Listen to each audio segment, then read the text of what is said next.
Peace be upon you, and Allah's mercy and blessings. All praise be to God, Lord of all the worlds. Today we start our study of Imam Mahdi. Indeed, this is a very important topic to us, because it should be already clear to anyone that we are living in the end of times. Almost all the signs are already here. The scholars agree that this is the time. All praise be to God. Our study will be made, God willing, based on the Quran, the Sunnah, and also the facts that are happening right now in the world, as God willed. The first thing I want to discuss today is, God willing, is the analysis of the title given to him directly by our beloved Prophet Muhammad, peace and blessings be upon him. What does the title Al-Mahdi means? It means the rightly guided. So the first characteristic of Imam Mahdi is, the guidance that he receives from Allah, the Most High. So we should ask ourselves, how will Allah, the one who guides, will give this guidance to our future Imam? In which way Imam Mahdi will receive this guidance?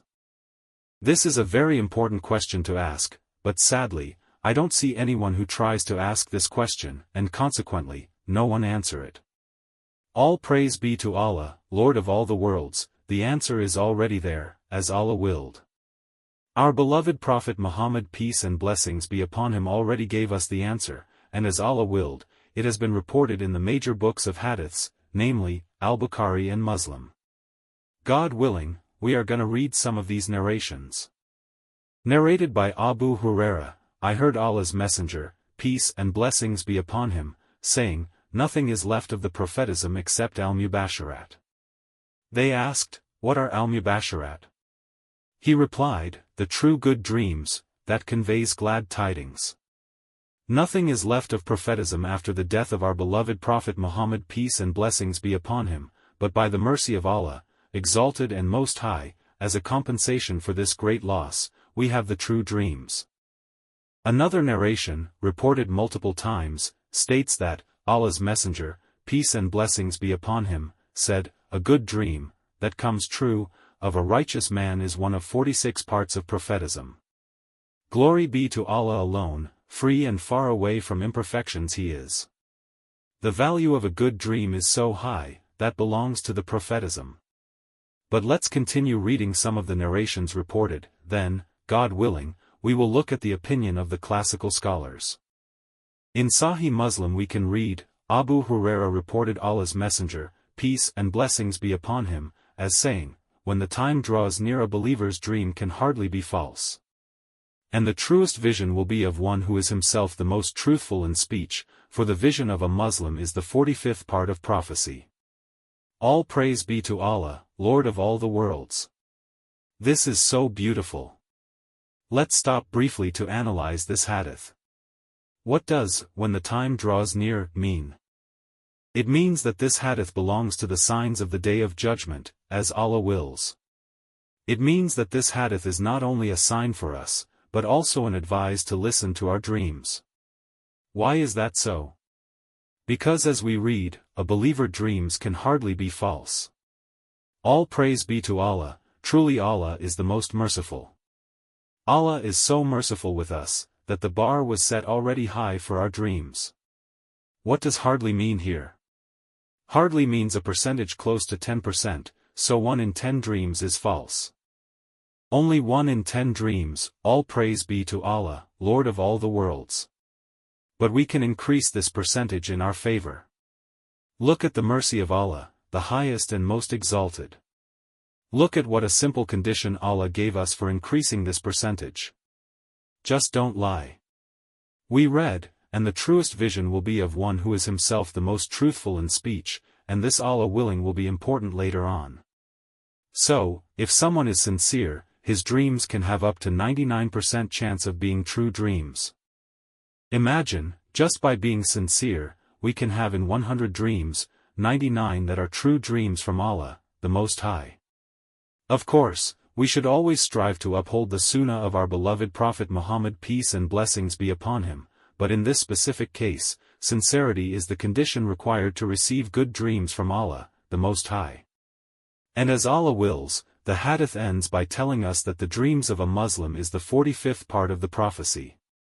Now, Allah willing, it gives them confidence, it gives them hope so they would see a lot of dreams that would come true. Ibn Abi Jamrah said, the reason why the believer sees true dreams in that difficult times, is because the believer will be a stranger as was mentioned in the hadith. Islam began as something strange and it will return to the way it began being strange, so give glad tidings to the strangers. All praise be to Allah, Lord of all the worlds.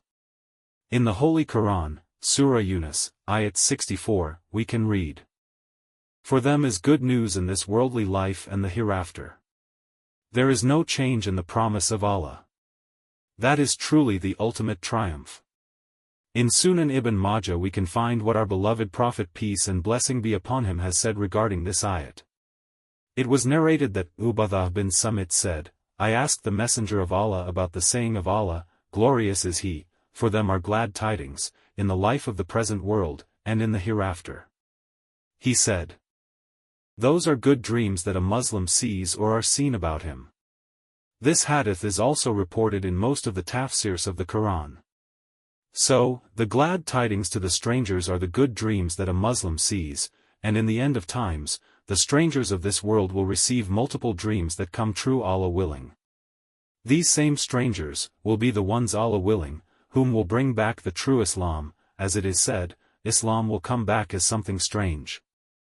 Many Muslims nowadays don't believe in dreams anymore, even if you convey the hadith mentioned in this video, they will not believe them. As Allah wills, I have tried this personally, for some Muslims it's hard to believe that the dreams hold such a high value in this materialistic world. They really see them as something strange, as Allah wills. But I want to go back now to the fact that the most truthful dreams, are those of the ones who are most truthful in speech. In Abu Dawud, it is reported that Abu Ishaq told that Ali looked at his son Al-Hasan and said, this son of mine is a Sayyid, chief, as named by the Prophet, and from his loins will come forth a man who will be called by the name of your Prophet and resemble him in conduct but not in appearance. Right now, Imam Mahdi has appeared, but he still isn't the Imam, he's just Al-Mahdi. So he's just the rightly guided, not the Imam who is the rightly guided. So to compare him in a better way, we should look at the character of our beloved Prophet peace and blessing be upon him, before he became a prophet. And by which characteristic was our beloved Prophet Muhammad peace and blessings be upon him known for before he became a prophet? The Quraysh gave him the title Al-Amin, the Honest One.